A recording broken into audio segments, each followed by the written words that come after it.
ये कहकर 3 सिरों वाली जलपरी अपनी जादुई शक्ति से पेड़ की उस टहनी को सफेद सांप के ऊपर से आसानी से हटा देती है, लेकिन चोट लगने के वजह से सफेद सांप के शरीर से खून बहने लगता है। सुनो बच्चे, आकाश में काले बादल छा गए हैं। तूफान और बारिश शुरू होने से पहले मैं शिकार करके लौट आऊंगी। अगर उससे पहले तूफान आ जाए तो तुम दोनों बिल में घुस जाना और खेलते हुए यहाँ से कहीं दूर मत जाना। इच्छाधारी नागिन अपने 2 बच्चे को छोड़कर जंगल के अंदर शिकार करने चली जाती है। भाई, माँ अभी नहीं है, चलना नदी किनारे जाके खेलते हैं। नहीं दीदी, माँ हमें डांटेगी। कुछ नहीं होगा, चलना, माँ के लौटने से पहले ही हम वापस आ जाएंगे और माँ को पता भी नहीं चलेगा। नागिन के दोनों बच्चे सफेद सांप और काला सांप अपने मिट्टी के बिल से दूर नदी किनारे जाके खेलने लगते हैं। तभी जंगल के रास्ते पर हे भगवान, अगर ऐसा ही चलता रहा तो मैं अपने परिवार का पेट कैसे पालूंगा। आजकल कोई सांप के खेल देखना नहीं चाहता। जो थोड़ा बहुत पैसा इकट्ठा हुआ उससे बस 2 दिन का गुजारा होगा। जल्दी चलना होगा, घर अभी भी बहुत दूर है और आसमान को देख के लगता है कि अभी तूफान आने वाली है। मणिपुर जंगल के रास्ते से दिनेश सपेरा अपने गांव लौट रहा था। तभी अचानक तेज तूफान शुरू होता है। आसमान में बिजली कड़कने लगी, जोर जोर से हवा चलने लगी और उसी के साथ तेज बारिश भी शुरू होती है। अरे बाप रे, काफी तेज तूफान आ गया। पूरा जंगल की पेड़ हिल रहा है और आसपास कहीं रुकने की भी जगह नहीं। भाई, मुझे बहुत डर लग रहा है। इस तेज बारिश में हम दोनों बिल में कैसे लौटेंगे? मैंने तो पहले ही कहा था दीदी, हमें दूर जाना ठीक नहीं होगा। अब माँ हमें बहुत डांटेगी। ठीक तभी तेज तूफान में एक पेड़ की टहनी टूटकर सफेद सांप पर गिर जाती है। भाई, भाई मुझे बचा भाई। भाई, मैं यहाँ से निकल नहीं पा रही हूँ। मुझे बहुत दर्द हो रहा है। भाई, मुझे बचा ले भाई। दीदी तू चिंता मत कर, मैं तुझे यहाँ से निकाल लूंगा। तू चिंता मत कर दीदी, तू चिंता मत कर। ये कहकर काला सांप अपनी सिर से टहनी को धक्का देने की कोशिश करता है, लेकिन काला सांप टहनी को जरा सा भी हिला नहीं पाया। कोई बचाओ, कोई मेरी दीदी को बचाओ, कोई बचाओ। सफेद और काले सांप की रोने की आवाज नदी की गहराइयों में 3 सिरों वाली जलपरी के कानों तक पहुंचती है। उधर तब इच्छाधारी नागिन, मुझे जल्दी से अपने बिल में लौटना होगा। इस तेज बारिश और तूफान में ना जाने मेरे बच्चे बिल में घुसे हैं या नहीं। नागिन अपने बच्चे की चिंता करते हुए तेजी से अपने बिल की ओर लौटने लगी। तभी वो देखती है कि जंगल के रास्ते से एक सपेरा जा रहा है। अरे, इस जंगल में सपेरा, अगर उसने मुझे देख लिया तो बड़ी मुसीबत हो जाएगी।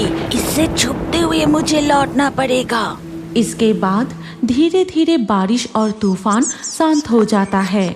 नागिन जब अपनी मिट्टी के बिल तक पहुंचती है तो देखती है कि पूरा घर तहस नहस हो गया है और उसके बच्चे भी वहां नहीं हैं। हे भगवान, मेरा घर पूरी तरह बर्बाद हो गया है। अरे, मेरे बच्चे कहाँ गए? बच्चों, कहाँ हो तुम दोनों? कहाँ हो? इच्छाधारी नागिन अपने बच्चे को पुकारते हुए जंगल के चारों तरफ उन्हें ढूंढने लगी। ठीक तभी दोनों सांपों की रोने की आवाज सुनकर नदी के ऊपर आती है 3 सिरों वाली जलपरी। ये क्या? ये सांप तो टहनी के नीचे फंसा हुआ है। तुम दोनों कौन हो? कहाँ से आए?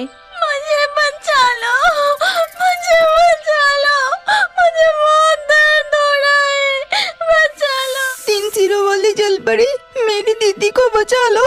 उसके ऊपर से ये टहनी हटा दो। ठीक है, अभी मैं अपनी जादुई शक्तियों से इस टहनी को हटा देती हूँ। ये कहकर 3 सिरों वाली जलपरी अपनी जादुई शक्ति से पेड़ की उस टहनी को सफेद सांप के ऊपर से आसानी से हटा देती है, लेकिन चोट लगने के वजह से सफेद सांप के शरीर से खून बहने लगता है। भाई, मैं चल नहीं पा रही हूँ, मुझे बहुत दर्द हो रहा है। 3 सिरों वाली जलपरी, कृपया हमें घर पहुंचा दीजिए। मेरी दीदी अब चल नहीं पा रही। मैं पानी से बाहर जमीन पर नहीं आ सकती, नहीं तो मैं खुद तुम्हें घर पहुंचा देती। लेकिन तुम दोनों चिंता मत करो, मैं कुछ उपाय करती हूँ। तभी 3 सिरों वाली जलपरी देखती है कि रास्ते से एक आदमी गुजर रहा है। भैया, ओ भैया, जरा इधर तो आओ। हे भगवान, ये मैं क्या देख रहा हूँ? नदी में तो 3 सिरों वाली जलपरी है और वो मुझे बुला रही है। हम बहुत मुसीबत में हैं, हमारी मदद कीजिए। वो जलपरी कह रही है कि वो मुसीबत में है। चलो जाके देखते हैं। दिनेश सपेरा जलपरी के पास जाता है और कहता है, जलपरी, कहिए आपको कैसी मदद की जरूरत है? उधर देखो, इस सफेद सांप के ऊपर तूफान में पेड़ की टहनी गिर गई थी, जिससे ये घायल हो गया। अब ये चल नहीं सकता। तुम इसे और इसके भाई को इनके घर पहुंचा दोगे? बस इतनी सी बात, आप निश्चिंत रहिए, मैं अभी उन्हें उनके बिल तक पहुंचा देता हूँ। ये कहकर दिनेश सपेरा दोनों सांपों को लेकर उनके बिल की तरफ जाता है, लेकिन वहाँ पहुँचने पर देखता है कि उनके मिट्टी का घर बर्बाद हो चुका है और नागिन माँ भी वहाँ नहीं है। अब मैं क्या करूँ? सफेद सांप, काला सांप, ये देखो तुम्हारा घर टूट गया है और तुम्हारी माँ भी यहाँ नहीं है। उधर इच्छाधारी नागिन अपने बच्चों को ढूंढते हुए नदी के किनारे तक पहुंच जाती है और वहां देखती है खून के निशान, और खून की गंध से नागिन समझ जाती है कि ये किसकी खून है। अरे मेरे बच्चे, तुम्हारे साथ ये क्या हो गया? किसने किया ऐसा? मैं उसे नहीं छोड़ूंगी, कभी नहीं। इच्छाधारी नागिन के रोने की आवाज सुनकर वो जलपरी पानी के ऊपर आती है और वो नागिन को पूरी घटना बताती है। मेरे कहने पर वो इंसान तुम्हारे बच्चों को तुम्हारे बिल पर छोड़ने के लिए गया है। 3 सिरों वाली जलपरी, आपका शुक्रिया, लेकिन अनजाने में एक सपेरे के हाथ मेरे बच्चे को सौंप दिया। सपेरा सांपों का शिकार करता है। ये कहकर नागिन जल्दी से अपनी बिल की तरफ दौड़ पड़ती है और देखती है कि सपेरा और उसकी बच्चे वहाँ नहीं है। तब तक दिनेश सपेरा नागिन के 2 बच्चे सांपों को लेकर अपने घर चला जाता है। भाग्यवान, भाग्यवान, जल्दी वो जड़ी बूटी इधर लेके आओ। जड़ी बूटी क्यों चाहिए? क्या हुआ तुम्हें? कहीं किसी सांप ने काट तो नहीं लिया? नहीं भाग्यवान, ये देखो, इस सफेद सांप को गहरी चोट लगी है। अगर जल्दी इसका इलाज नहीं किया गया तो ये मर जाएगा। इसके बाद सपेरा विशेष जड़ी बूटी को सफेद सांप के घाव पर लगा देता है। उधर तब इच्छाधारी नागिन, मैं उस सपेरे के शरीर की गंध यहीं से महसूस कर रही हूँ। वो इसी रास्ते से गया है, मैं उसे नहीं छोड़ूंगी। ये कहते हुए इच्छाधारी नागिन दिनेश सपेरे की गंध का पीछा करते हुए उसके घर के तरफ जाने लगी। ये जीव तो निश्चित रूप में बहुत स्वादिष्ट होगा। मैं अभी जाकर इसे डांस के मार देता हूँ, फिर हम सब मिलकर इसे मजे से खाएंगे। ये कहते हुए किंग कोबरा जैसे ही मणिमाला को डसने की कोशिश करता है, नील सागर की गहराइयों में मत्स्यकन्या नीनी समुद्री प्रवालों के साथ खेल रही थी। तभी अचानक एक खतरनाक जहरीले सांप पीछे से आकर नीनी के हाथ पर डस लेता है। ये मेरे हाथ पर क्या काट लिया?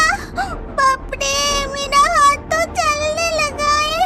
अरे ये तो एक भयानक जहरीला सांप है। नहीं, मुझे तुरंत माँ को सब कुछ बताना होगा।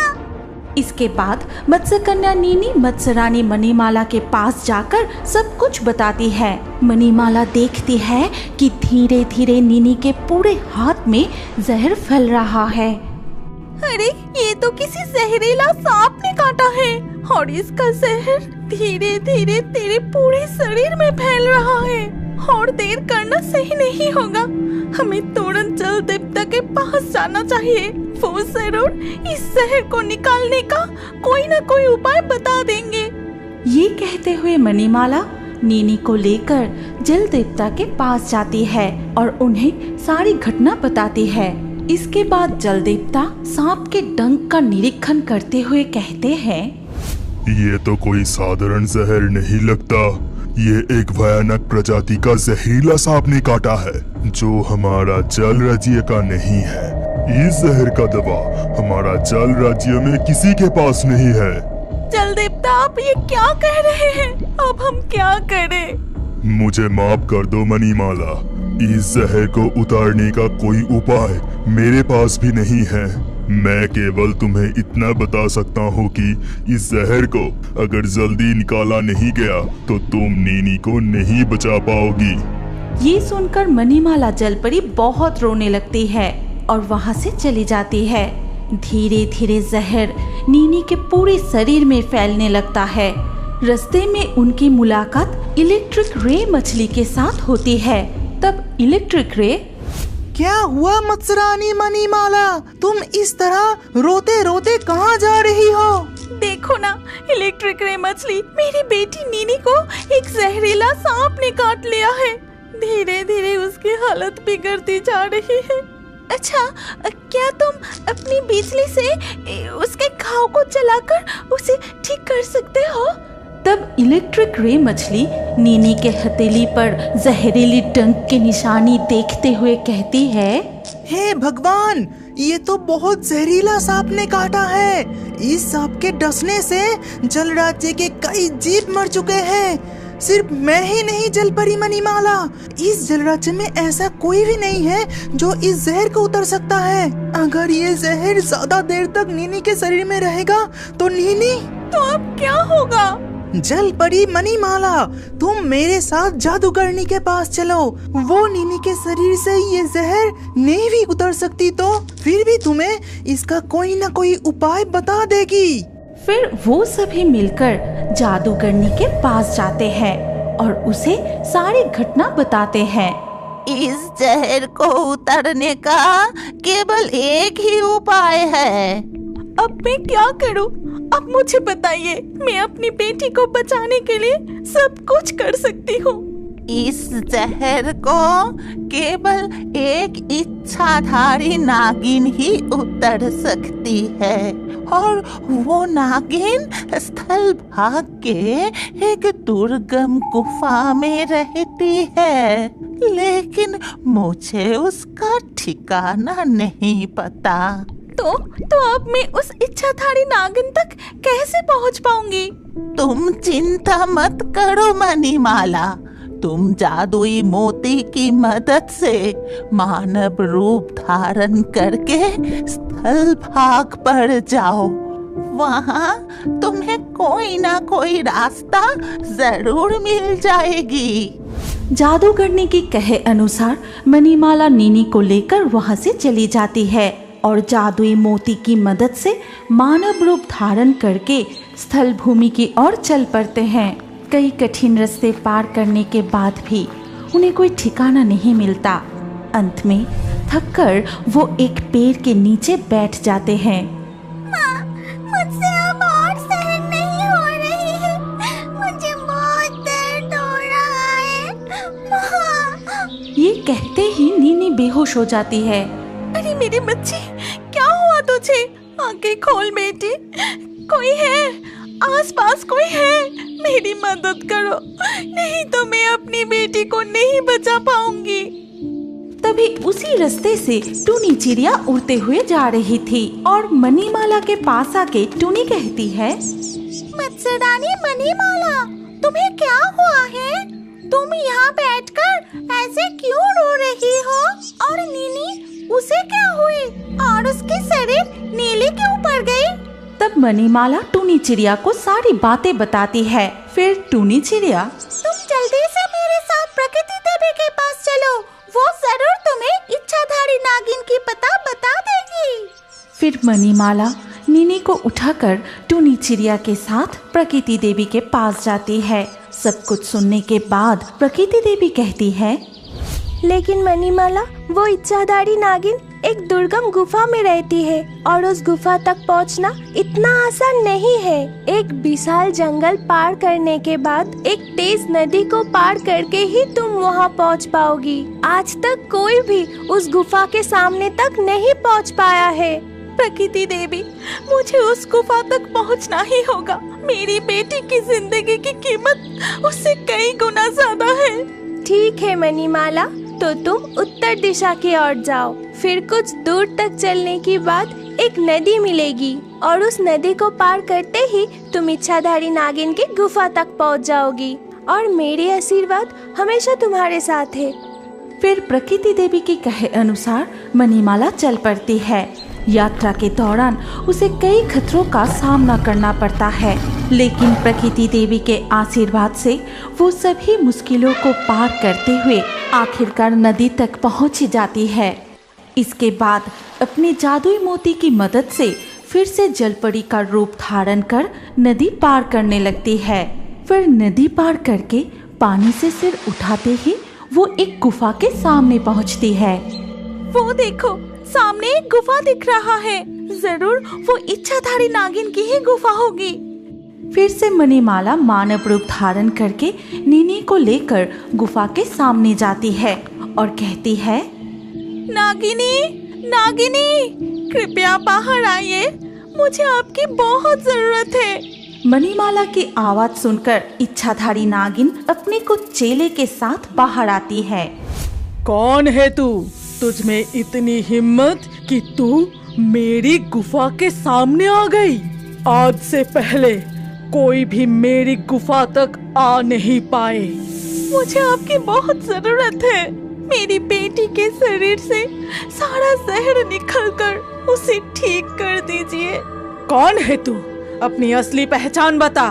कोई आम इंसान तो इस नदी को पार करके मेरी गुफा तक नहीं आ सकता। तुरंत अपने असली रूप में आ जा। नागिन की बात सुनकर मणिमाला अपना असली जलपरी का रूप धारण करती है और नीनी को भी मत्स्य कन्या के रूप में ले आती है।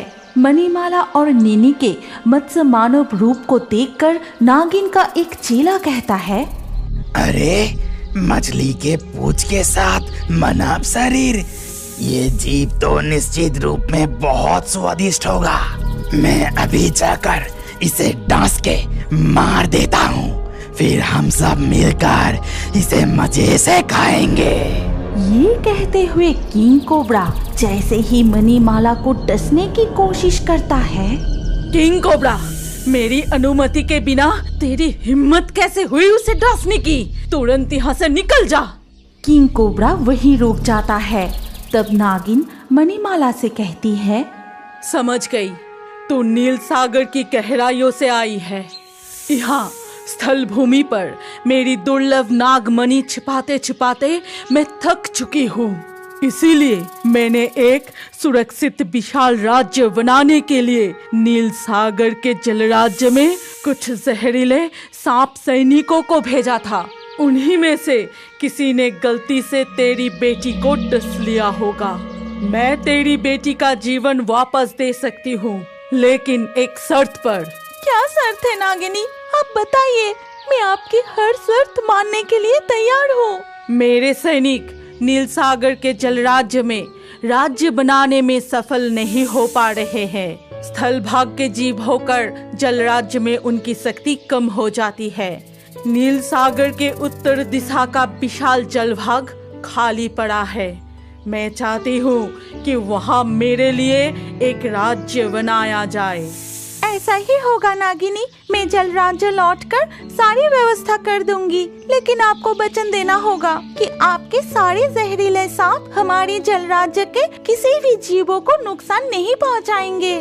ठीक है, ऐसा ही होगा। जैसे तुम नील सागर के दक्षिण भाग में रहती हो, वैसे ही मैं उत्तर भाग में रहूंगी और आजीवन मैं और मेरे सैनिक तुम्हारे राज्य पर हमला नहीं करेंगे। हम मित्र बन के रहेंगे। इसके बाद नागिनी नीनी के शरीर से सारा जहर निकलकर उसे ठीक कर देती है। फिर मणिमाला नील सागर के जल राज्य में लौटती है और सबको सारी घटना बताती है। और नागिन के आदेश अनुसार नील सागर के उत्तर दिशा में एक विशाल नागिन राज्य का निर्माण होता है। क्या अब बड़े होकर भी कार्टून देखना पसंद करते हैं? तो अपना नाम कमेंट करें और हमारे पिछले वीडियो से लाकी ड्रॉ में चुने गए नाम हैं वंदना, सिमरन, गुंजन, अवधेश, अर्पिता, मोनालिसा, राहुल, अफरोज, संगीता, निर्विका, अनीता, अमित, गौतम, सजन, कोमल। जिन दर्शकों ने हमारे चैनल को सब्सक्राइब करके फिर कमेंट में अपना नाम लिखा, हमारे अगले वीडियो में उन्हीं के नाम चुने जाएंगे। इसीलिए रियोबर्ड्स हिंदी यूट्यूब चैनल को जरूर सब्सक्राइब करें और स्क्रीन पर आई हमारी अगली कहानी भी देखें। उसमें भी आपका नाम हो सकता है। अगर नाम नहीं आया तो अगले वीडियो में आपका नाम लिख दीजिए। सोच क्या रहे हैं? जल्दी से क्लिक करके देखिए।